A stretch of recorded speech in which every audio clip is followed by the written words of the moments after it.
9 अगस्त 1925 का ऐतिहासिक दिन। शाहजहांपुर लखनऊ एक्सप्रेस काकोरी स्टेशन पर ठहरी।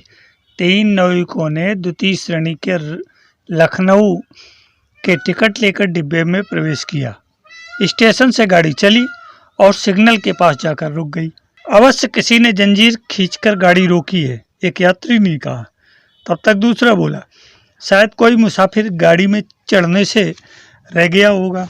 तीनों नवयुवक गार्ड के डिब्बे में पहुंचे। हवाई फायर हुए। इस डिब्बे में सरकारी खजाने का बक्सा जा रहा था। यात्रियों को सचेत किया गया, खबरदार, किसी ने नीचे उतरने की हिम्मत की तो गोली मार दी जाएगी। सरकारी खजाना लूटा जा रहा है। ऐसा कौन सा मुसाफिर था जो जलती आग में कूदने का प्रयास करता? यह सनसनीखेज डकैती ब्रिटिश सरकार के लिए एक चुनौती थी। इस कांड से संबंधित व्यक्तियों को पकड़ने के लिए गुप्तचर विभाग के कर्मचारी चारों तरफ फैले गए थे। उत्तर प्रदेश के मुख्य नगरों और स्टेशनों पर उनके फोटो चिपकाए गए और पकड़ने वालों को भारी इनाम की घोषणा भी की गई। 26 सितंबर 1925 को काफ़ी लोगों की गिरफ्तारियां हुई, पर चंद्रशेखर आज़ाद तथा उनके अन्य साथी न पकड़े जा सके। क्रांतिकारी दल को सशक्त बनाने के लिए पंडित राम प्रसाद बिस्मिल के नेतृत्व में अनेक डाके डाले गए। पहला डाका फतेहपुर के एक गांव में डाला गया, पर सफलता हाथ नहीं लगी। क्रांतिकारी ऐसी धातु के बने न थे कि छोटी छोटी असफलताओं में निराश हो जाएं। एक के बाद दूसरे डाके डाले गए। उसी श्रृंखला में यह काकोरी की डकैती भी थी। चंद्रशेखर आज़ाद पुलिस से बचने के लिए साधु वेश में ओरछा चले गए। ओरछा स्टेशन के पास टिमरापुर गांव है। गांव के पास सातार नदी है। उसी के किनारे हनुमान जी का एक बहुत सुंदर सा मंदिर है। मंदिर के पास एक कुटी बनाकर आज़ाद रहने लगे। इस समय इनका नाम हरिशंकर ब्रह्मचारी हुआ करता था। यह जंगल काफी दूर तक फैला हुआ सुदीर्घ क्षेत्र था। इस जंगली क्षेत्र में तमाम तरह के पशु वगैरह रात में नदी में पानी पीने के लिए आया करते थे। अकेले उस कुटिया में रात निकालना साधारण बात नहीं थी। फिर भी ब्रह्मचारी चंद्रशेखर के लिए कई दिनों तक अकेले में रहना एक सामान्य सी बात थी। ब्रह्मचारी चंद्रशेखर उस मंदिर में कई दिनों तक सोते रहे। उन दिनों रियासतों में बंदूकों पर लाइसेंस लेना आवश्यक न था, इसलिए उनकी सुरक्षा हेतु टिमरापुर गांव के लोगों ने एक बंदूक की भी व्यवस्था कर दी थी। बंदूक मंदिर में रखी रहती थी। ब्रह्मचारी अपनी तेजस्विता, मृदुलता और स्वभाव की सरलता के कारण उस क्षेत्र में अत्यधिक लोकप्रिय होते जा रहे थे। वे रामायण का सस्वर पाठ करते और गांव के बच्चों को पढ़ा दिया करते थे। उनकी गांव के नंबरदार चतुर ठाकुर से अच्छी घनिष्ठता हो गई थी। ठाकुर साहब तो ब्रह्मचारी जी को अपने सगे भाई से भी ज़्यादा चाहने लगे थे। जो भी व्यक्ति ब्रह्मचारी जी से मिलने आता, उसे सबसे पहले गांव के ठाकुर से मिलना होता था। वहीं आगंतुक के भोजन की व्यवस्था करते और दूध लड्डू का नाश्ता कराते। फिर ब्रह्मचारी जी के पास संदेशा भेजते। कभी ब्रह्मचारी जी स्वयं आ जाते और कभी मंदिर में अतिथि को बुला लेते।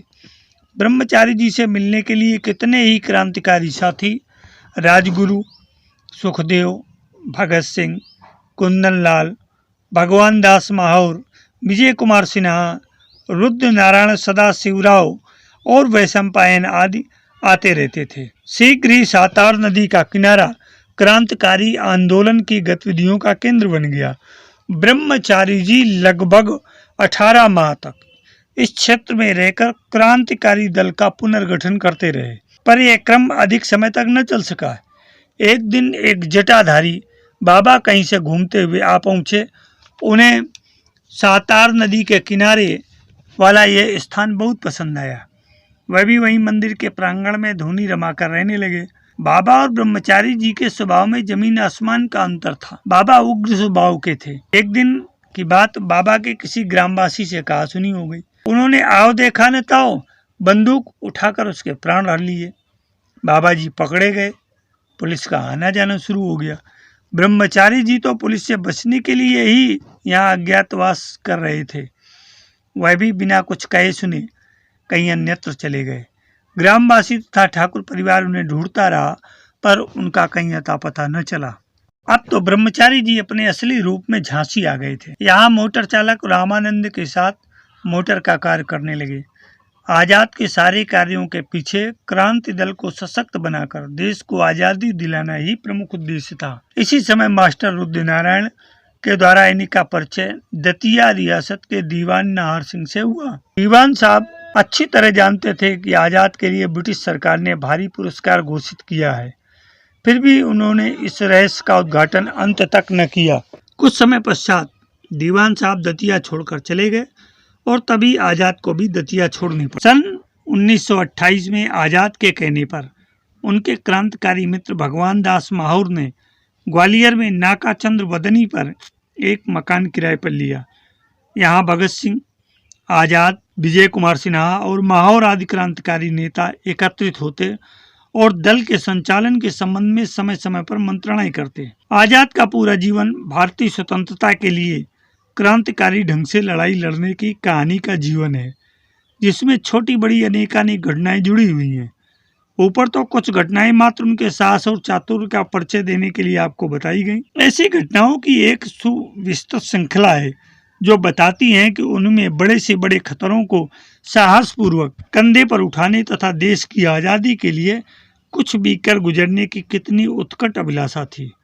क्रांतिकारी संगठन और उसके संचालन में उन्हें मूर्धन्य गिना जाता है और उनके दुस्साहस भरे अगणित संस्मरणों को देश भर में भाव विभोर श्रद्धा के साथ सुना जाता है। 27 फरवरी 1931 का दुर्दिन, समय प्रातः 1 बजे का।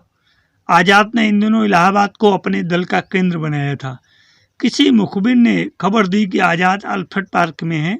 फिर क्या था, नाट बाबर ने पुलिस के साथ पार्क पर घेरा डाल दिया। आधे घंटे तक गोलियां चलती रहीं। आजाद ने पिस्तौल से मुकाबला किया। पुलिस अधीक्षक नाट बाबर की गोली आजाद की जांघ में लगी। आजाद की गोली से नाट बाबर का दाहिना हाथ घायल हो गया और पिस्तौल गिर गई। नाट बाबर ने भागकर मोलश्री के पेड़ के पीछे शरण ली। जब नाट बाबर के शरीर का कोई अंग मोलश्री के पेड़ के बाहर दिखाई देता, आजाद का वार उस पर होता था। ठाकुर विशेषर सिंह ने समर हाउस की ओर से आजाद पर गोली चलाई और इसके उत्तर में आजाद की गोली ने उनका जबड़ा तोड़ दिया। इस कठिन संघर्ष से बच निकलना आजाद के लिए बहुत कठिन था, अतः उन्होंने अपनी गोली से ही अपनी जीवन लीला समाप्त कर ली। आजाद के शहीद हो जाने के बाद किसी भी अधिकारी और सिपाही की इतनी हिम्मत न हो रही थी कि वह लाश के पास जाए। जमीन पर पड़े जामुन के पत्ते उनके खून से तर हो रहे थे। पहले तो आजाद की मां को यह विश्वास ही नहीं हुआ कि उनका पुत्र देश के काम आ गया होगा, पर जब दिल्ली षड्यंत्र से छूटने के पश्चात विश्वनाथ वैशंपायन क्रांतिकारी की मां के पास गए और दिल दहलाने वाली पूरी घटना सुनाई, तो मां के कंठ से यही निकला, मेरा शेखर देश के काम आ गया। इससे अधिक किसी मां के लिए गौरव की कौन सी बात हो सकती है। वह शरीर से भले ही शहीद हुआ हो, पर नाम से सदैव जीवित रहेगा। स्वतंत्रता की पावन वेदी पर समर्पित इस शहीद का जन्म दिनांक 23 जुलाई सन 1906 को झाबुआ जिले के भावरा गांव में हुआ था। वह बचपन के 13 वर्षों तक अपने पिता पंडित सीताराम तथा माता जगरानी के साथ इसी गांव में रहे। पढ़ने लिखने में उनकी तबीयत न लगती थी।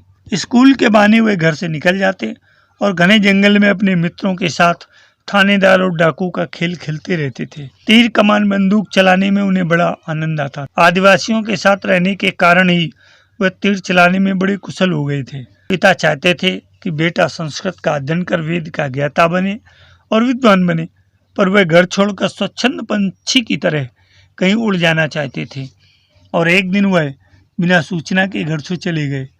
बात का जीवन तो एक क्रांतिकारी के रूप में सामने आया। उन्होंने जिस दिन आज़ादी के लिए अपने खून से होली खेली, उसके बहुत समय बाद टिमरापुर गांव के ठाकुर परिवार तथा अन्य लोगों को यह पता चला कि मंदिर के पास की कुटिया में रहने वाले ब्रह्मचारी कोई और नहीं वरन चंद्रशेखर आजाद ही थे, तो उन सब ने अश्रुपूरित नेत्रों से आजाद को मौन श्रद्धांजलि दी। साथ ही अपने भाग्य को सराहा कि एक देशभक्त की सेवा करने, संपर्क में रहने और सहयोग प्रदान करने का उन्हें सौभाग्य मिला। सातार नदी तट पर स्थित वह कुटिया जैसी थी वैसे ही आज भी बनी हुई है वहाँ का घाट और मंदिर पक्का बन गया है। कुटिया में आजाद का चित्र टंगा है, जहाँ प्रतिवर्ष सैकड़ों नर नारी उन्हें अपनी श्रद्धा सुमन चढ़ाने जाते हैं। इसी तरह उनके जन्म स्थान भावरा की कुटिया भी सुरक्षित रखी गई है। स्वतंत्रता प्राप्ति के लिए दीर्घ काल तक सतत संघर्ष करने वाले और अपने प्राणों को भी भारत माता के चरणों में न्यौछावर करने वाले देशभक्तों की याद सदैव आती रहेगी और नई पीढ़ी को राष्ट्र हित में अपनी सेवाएं प्रदान करने के लिए संदेश देती रहेगी। मेरे प्यारे आध्यात्म प्रेमी जिज्ञासु मित्रों, भारत के महान शहीद क्रांतिकारी चंद्रशेखर आजाद जी हमारे इतिहास के लिए, हमारे अपने देश के लिए, हमारी अपनी संस्कृति के लिए, हमारी अपनी स्वतंत्रता के लिए, अस्मिता और संस्कारों के लिए एक गौरव के सदस्य दीप थे, जो जब तक जले उनकी आभा ने संपूर्ण मंडल को चकाचौंध बनाए रखा और अपने शहीद होने के उपरांत उसका प्रकाश, उसकी खुशबू दिग दिगंत तक फैलती चली गई। आशा है आप चंद्रशेखर आजाद जी की इस लघु कहानी को अवश्य अपने हृदय से स्थान देंगे और श्रद्धापूर्ण हृदय से उनको श्रद्धांजलि भी अर्पित करेंगे। 23 जुलाई उनके जन्म दिवस के उपलक्ष्य में ये लघु संस्करण आपके समक्ष रखा गया। आशा है कि आपको पसंद आएगा और अपने मित्रों को भी अग्रसारित करेंगे सफल जीवन की यात्रा के इस अंक में। बस आज इतना ही।